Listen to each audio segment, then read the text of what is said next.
I'm David King, and this is Ian Gordon. And together we produced Romance with a Double Bass.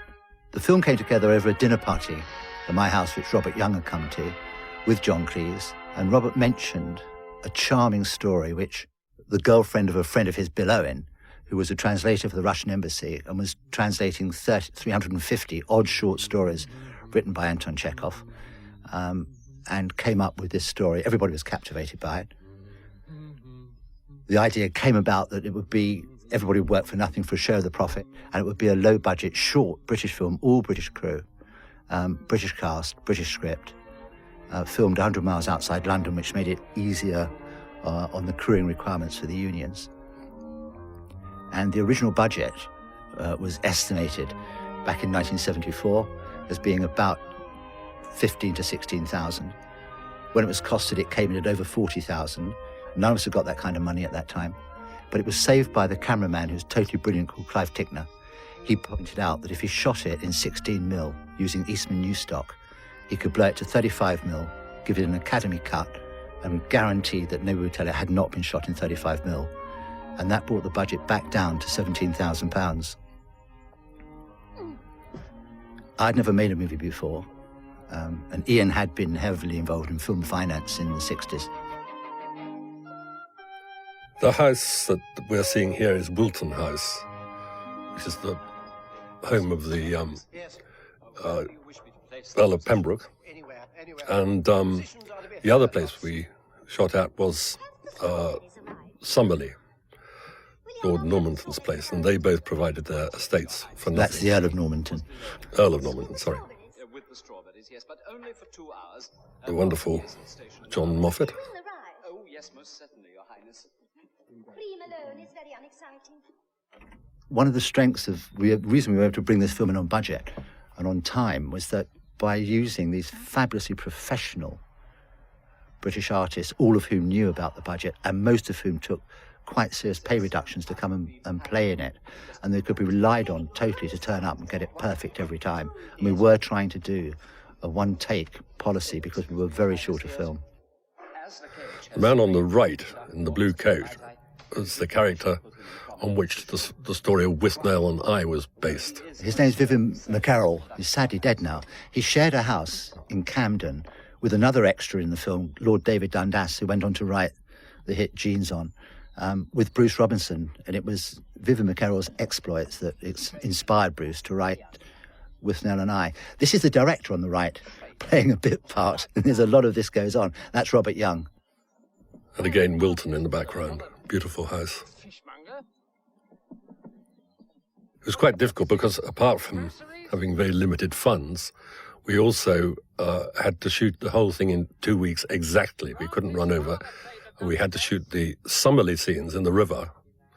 And in the first week, because Wilton was open to the public then, and we had to shoot all the Wilton scenes in the second week. Absolutely adorable. Have you been practicing? Yes. Connie Booth, then John's wife. And the maid standing behind her, Katie, is the girl who actually translated the Anton film. Tells you your father is about to announce your betrothal. You must both stand a little to his... behind him. Do you understand? With Alexis on This is Connie's famous jewelled float on which much of the plot depends. Alexei. Yes, Mother. This is a wonderful scene. It's done so quickly by John Moffat that the crew applauded at the end of the scene. It doesn't often happen. Well, I am playing at the betrothal ball tonight. You're early. Yes, I know, yes. Go away. What? Come back later. Later. Yes, could I leave this somewhere? No. It's very heavy. Good.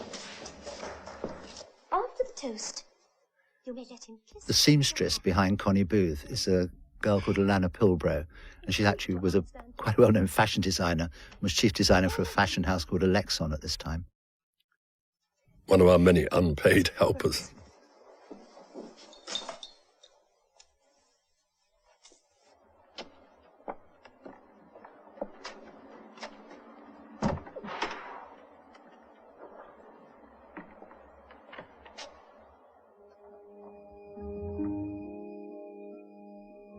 This is where we set up John's first view of Connie.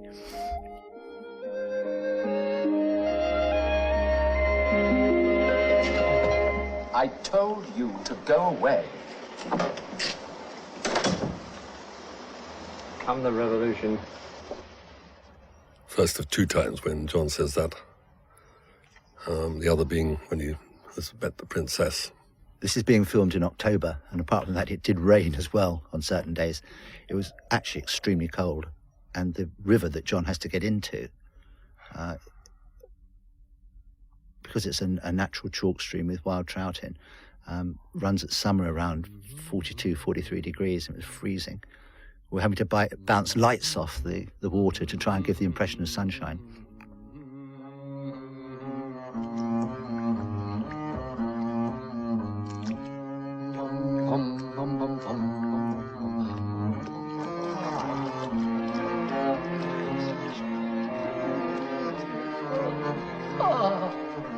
Oh, beautiful, Smychkov. What? We commissioned the score specially for the film, which was actually probably the only luxury. That and the brandy that I had to give to John when he came out of the water, to rub him down and feed him brandy. Absolutely freezing. John, not the brandy. B minor, B minor. Sing, string, sing. Growl, they growl.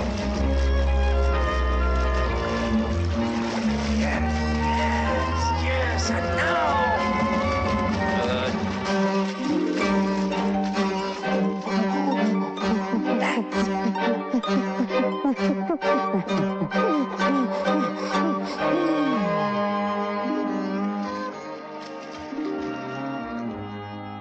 The two stars are, of course, naked for a very large amount of the film. Not necessarily in that order. Smychkov, that is beautiful. Yeah, we had a Winnebago standing by, Yes.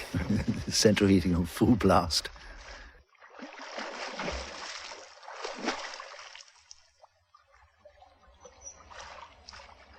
Takes good acting to Absolutely, to show your not to wince. that you're not freezing to death. Freezing cold.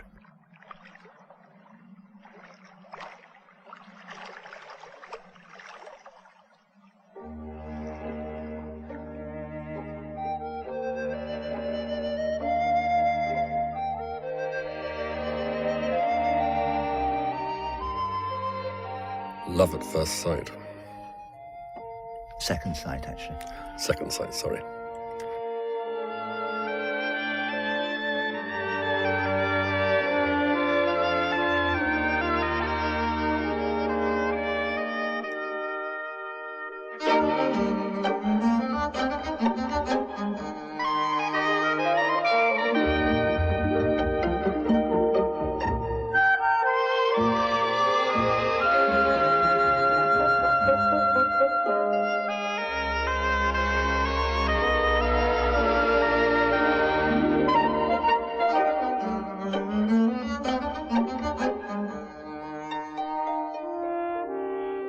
Was, of course, with Connie that John wrote 40 Towers. And, of course, they were both in it. Well, I always think it was inspired by the pub we all stayed in. Actually, I think it was a pub in Cornwall or Devon. I was run it fairly close.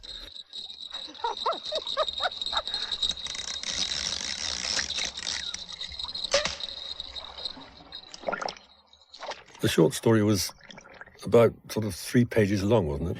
Yeah, he wrote, in those days, Chekhov was paid by the story, and that he had a broke year, so he wrote 350 in 1 year, most of which didn't have proper endings. Hello? Hello? Of course, in this day and age, with Primark and low-cost clothes, it's hard to understand that in Russia at that time, clothes were extremely expensive. Therefore, the well-known clothes thief lurking in the area had a bit more point.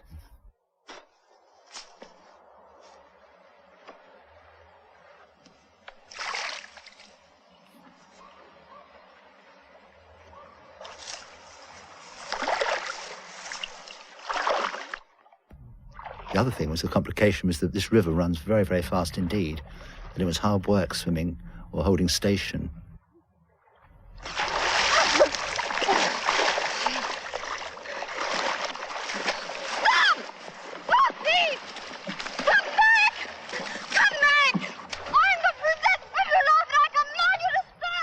We're proud of this scene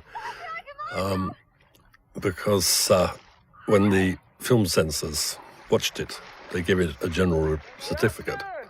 Anybody could see it, whatever age. And he called me and said how much he enjoyed it. And that this is the first film they'd ever given a general certificate to, which showed full frontal nudity. And he did it because he felt it was intrinsic to the story and not at all exploitative. This was, of course, set up as an all-British short, which to qualify at that time had to be, was it less than 32 minutes, Ian, or 30 minutes?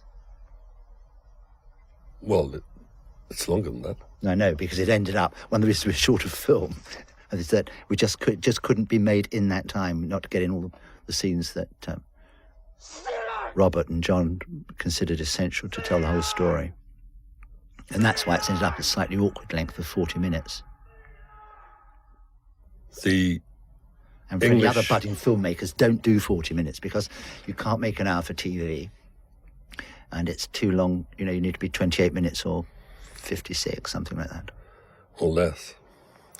We sold it to CIC, as it was then called, Arthur Aberlees, now sadly gone. But they gave us all our money back, all the money we'd spent on it. And the joy for them was that they got what was then called ED money, which was a lot of money for the short film shown before the main film.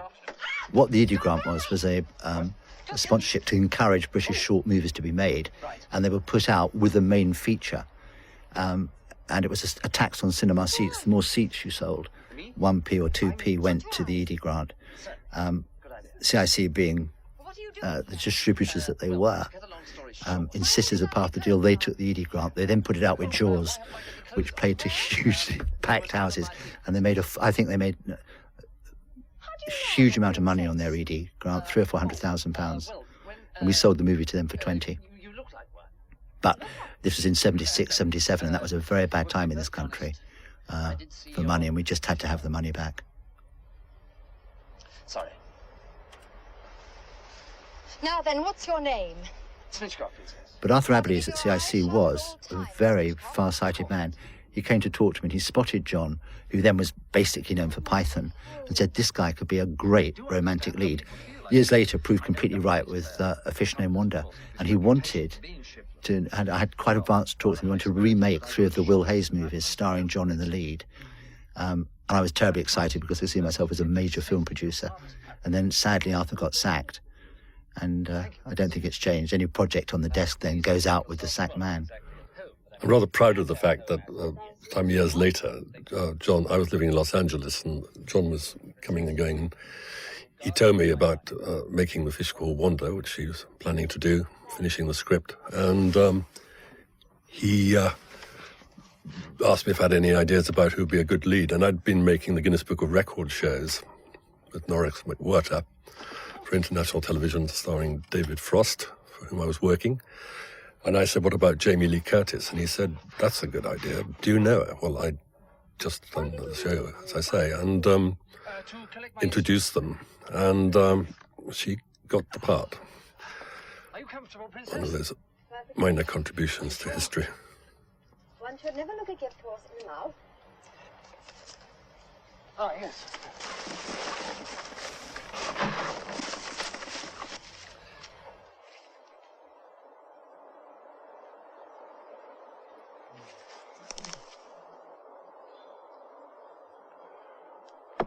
Hello? Which way do we proceed, dear lady? It is a little difficult for me to tell, Smychkov. Oh, I beg your pardon. Would you be prepared to have a look? Yes.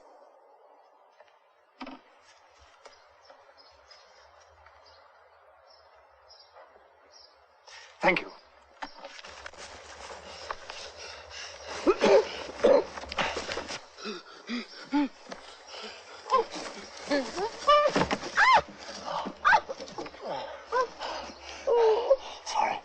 do beg your pardon, Princess. Are you getting tired? No, just a little out of breath. So am I. It's very stuffy in here. Oh, dear. Would you open the case a little? Most certainly.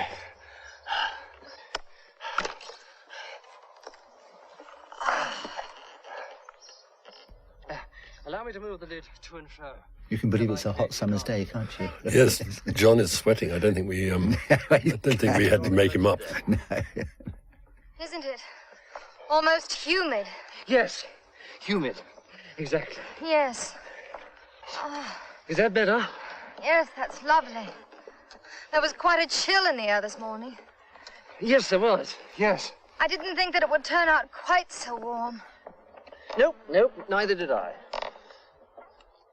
Smychkov? Sounds a very English conversation from 19th century Russia. Yes. The water? I'm hot, Smychkov. Yes, you don't think... No, right. Fine. Oh, pretty. Look. Do sit down. Oh, thank you.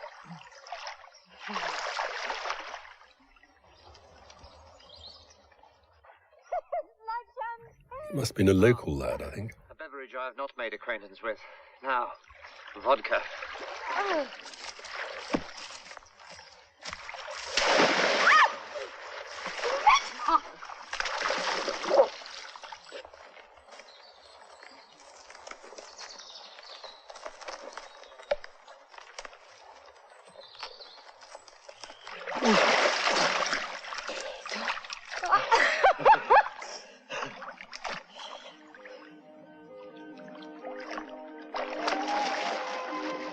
She produced such a natural laugh there, Connie, didn't she?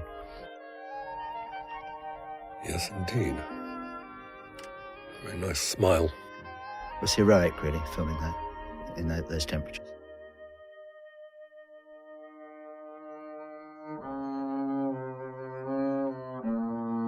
It fell to me to teach John to The finger. look as if he was playing the double bass, which is made slightly more difficult by the fact that I didn't play it either, but we worked out okay in the end.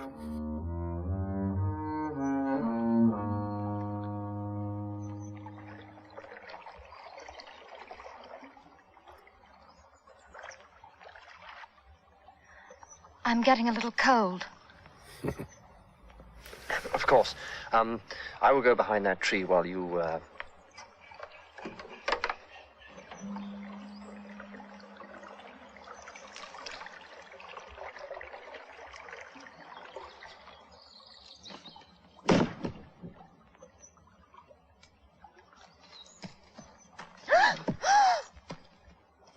What shall we do? what shall we do? Oh, please be decisive. Yes, what shall we... I've got an idea. Oh. You go behind the tree again, then I can get into the case. Brilliant.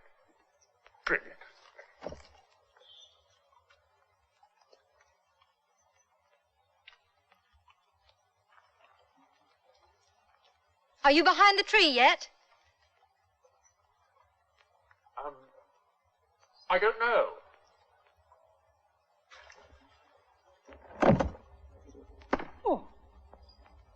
I found it! Do you often play on important occasions? Oh, yes. 2 or 3 times a month. Really? Oh, yes. Well, twice a month anyway. Most months I play at least once, usually.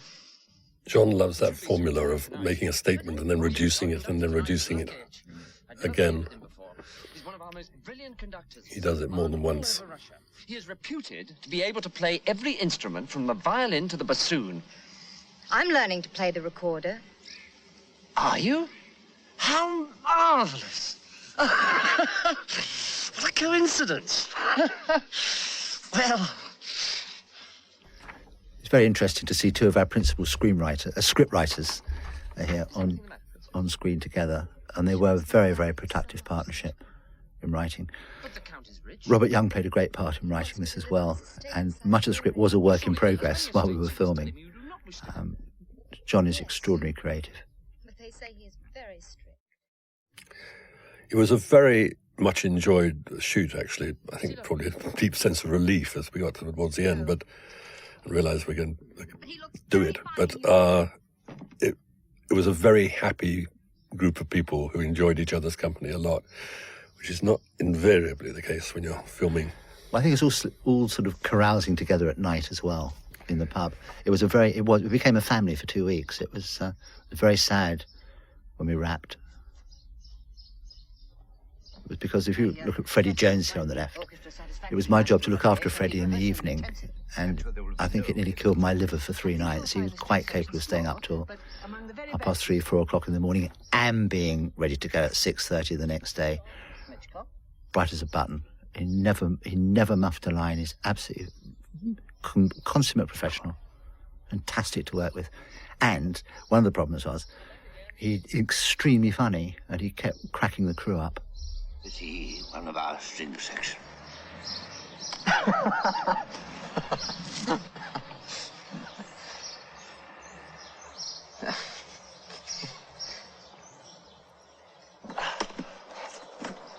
We're back by the road, Princess. Thank you, Smychkov.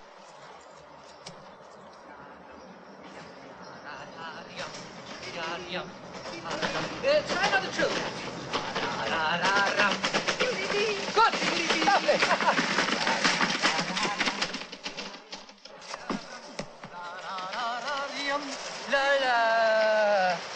I think you're a little flat. Look. It's a double bass.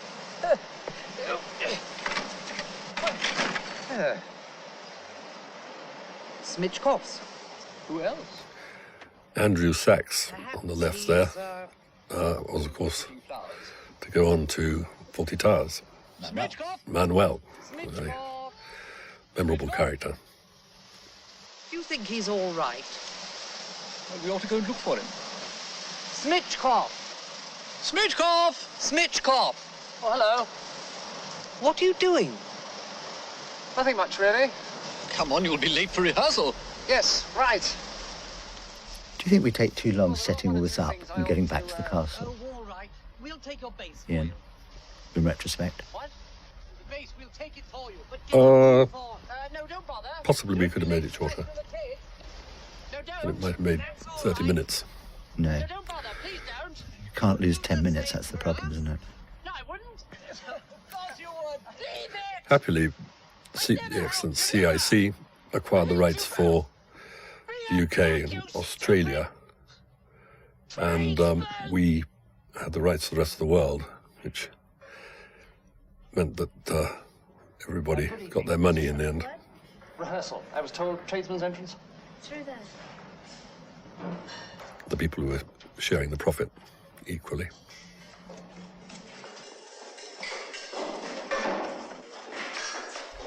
That's the second servant, the one in the last shot there. That's Lord David Dundas, who wrote Jeans On. And was Evening Standard Actor of the Year when he left Central. And was a friend. As nearly everybody you see in this, in all these extra scenes, they're nearly all friends who've turned up for nothing. And a good night out.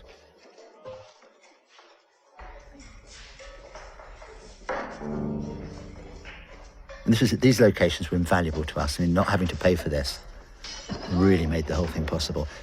That's Ian Gordon's wife, Annie, the redhead who just turned round towards the screen. No longer my wife, but still great friends.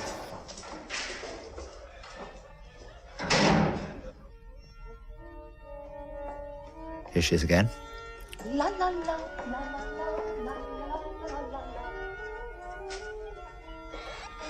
And this is an unscripted double take. Very good.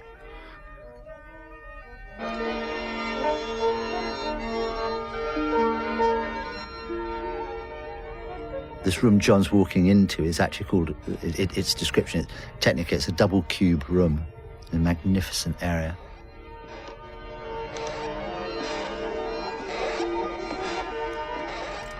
Really beautiful.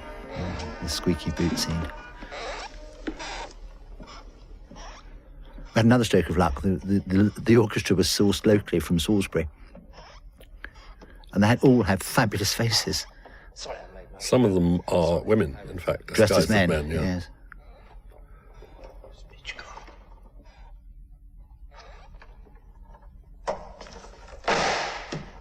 And this was the scene where Freddie kept cracking everybody up and we were using stock we hadn't got. This is the other one. That's a spare. What is it, Smychkov? It's a spare, Maestro. He used to tease us because he knew that it was very urgent. He used to tease us by coming in through the doors behind him there, pretending he'd been out at lunchtime drinking. He'd come reeling in, say, "Show me the stage and tell me what to say," and then he'd go completely straight, and he hadn't had anything to drink. Where is it? In my case, Maestro. I don't think I'll bother. You know it by heart. Yes, most of it. Some of it. Bits. My bits. Get your music, Smychkov. Yes, Maestro.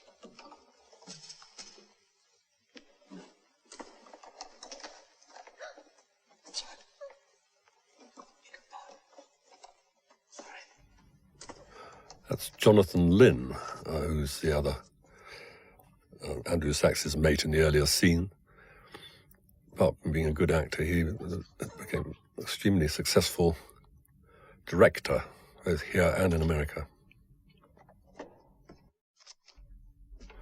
I was remembering the difficulty they had with recording sound in this room because it's such a huge room. And there isn't hardly anybody in it, as you can see. I mean, we were short of extras in no two ways about it. It's like It is most important. the end scene of Grease when they pulled back, there were 27 people in the whole funfair. But it was cavernous, this room. And all hard surfaces, so the reverberation was difficult. What? Excuse me, Maestro. I think this is John at his best here when he does really. This is absolutely terrific. He's a great mover as well as all his other talents. Well, what never came across in Python is how fit he was. Yeah. Tremendous physique. My There's your ex wife again, wife yes. again, Ian. Yes. She's always singing the same tune. Yes. Should have spotted that. That's a beautiful part of the house. It's a long gallery.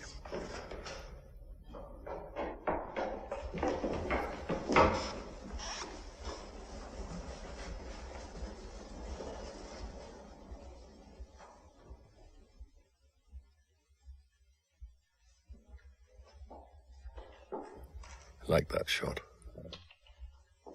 Well, we were starting to get concerned about film now. In fact, at the very end, John very kindly put another £1,000 in to get the film finished in post-production.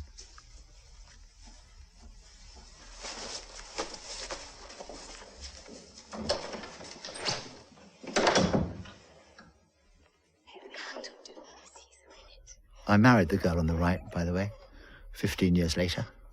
I'm sure I saw her in her room. Where is she? I don't know, Your Highness. Still together and as happy as always. Saw her in her room.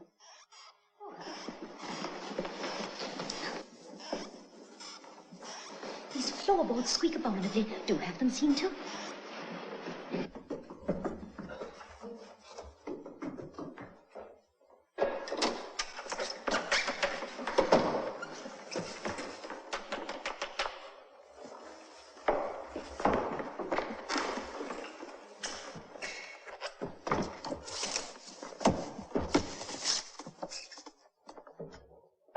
Do you think, Ian, if we were doing this again today, you'd risk shooting it in digital?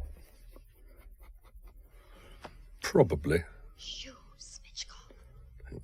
But People around us. You remember how everybody warned us off shooting in 16mm, said you won't get Yeah. the quality, and it won't play everybody will know.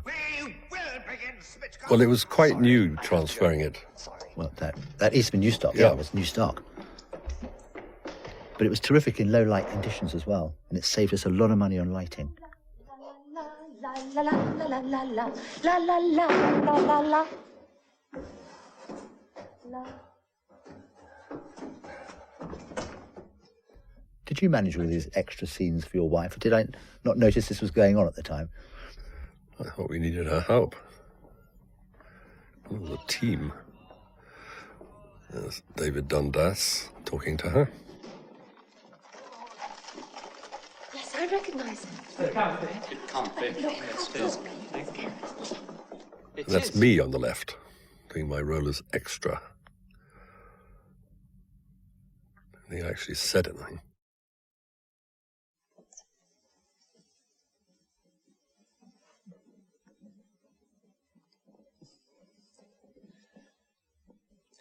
I forgot these.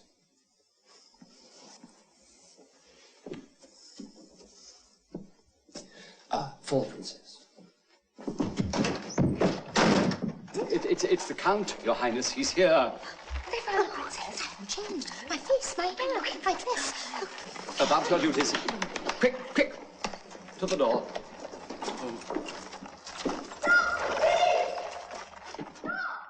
And it's about now in the production process we start to get worried about how much film we've got left.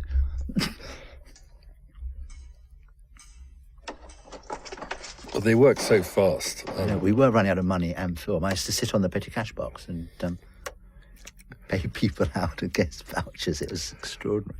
But the crew, the crew and the actors were so efficient. Yeah. It saved our lives. No two ways about that. We could do it in just by one take, and they knew it. Even then, we made it half price, really, and half time. As I think I said earlier, it's that because the bedrock of purely professional English actors that could be and actresses could be relied upon to and absolutely produce their stuff. Dot for dot. This is the wonderful Graham Crowden, who was a leading actor in all sorts of areas and still extremely good. And a great quality. Dennis Ramsden on the left, also very good. I think Robert and Clive did a pretty good job on filling the screen.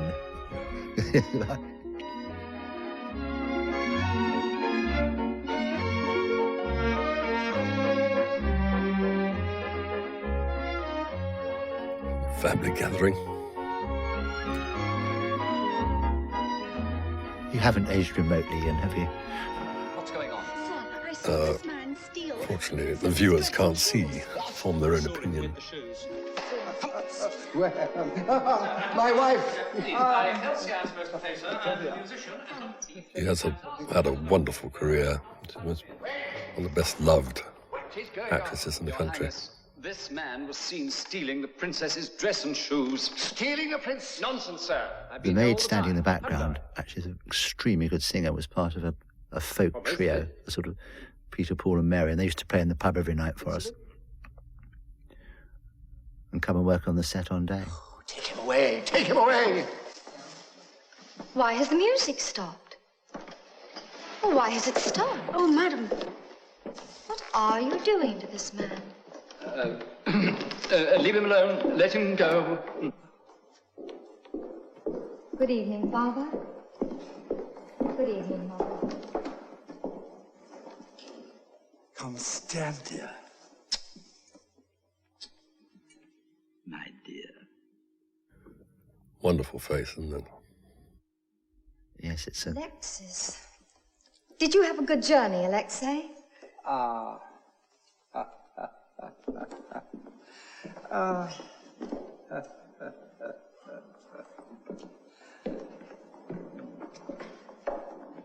Play, maestro, play.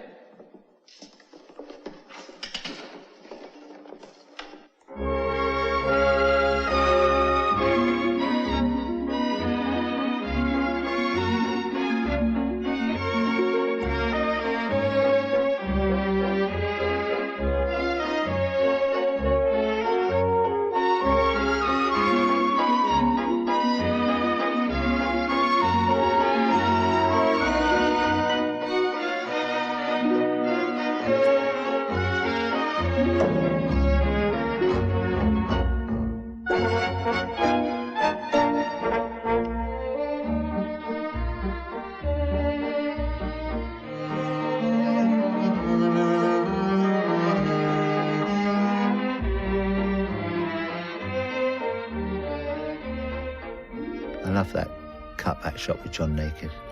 Yes.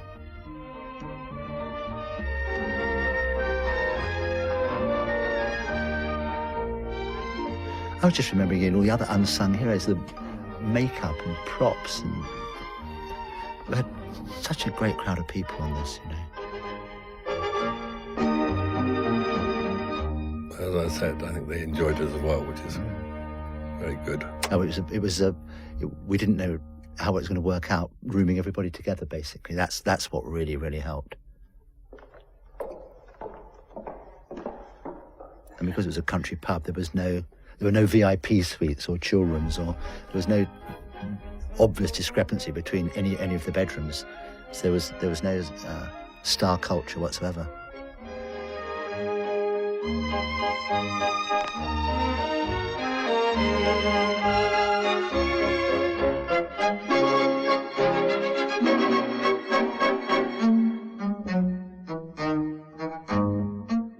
I'm sure Graham Crowden wouldn't mind me mentioning that he actually couldn't dance. It worked all right for the story, but he really couldn't get the rhythm at all. Poor June Whitfield's toes were trodden all over. Or wait for the writ in the post. Yes.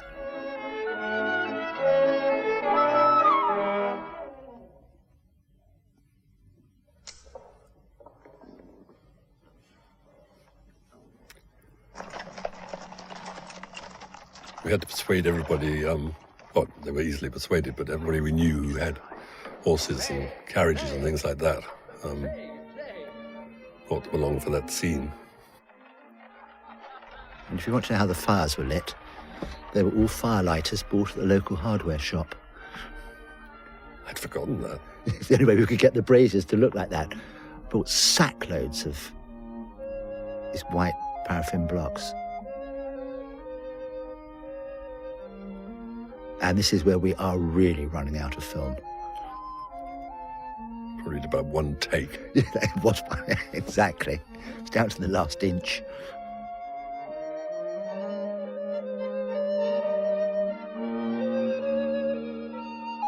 The ending is so elegant. Wording. Bless them all. Yes, thank you all very much indeed. It was even more fun when one looks back on it, having got it done. I used to get up. Well, you forget the thousands of panics a day and I know. all the things that go I used wrong. to get up at 6 o'clock every morning, particularly at Summerley, feeling sick with nerves about whether the weather was going to be okay. It was good. The consultant Henry Herbert, you see, of course, Herbert is the family name of the Pembrokes. And he was a film director. And he was a film director, yes. He was he was a great patron, actually, of young filmmakers. They see Clive Tickner and his brother Steve. Thanks, Clive. Thanks, David. Thanks, Ian.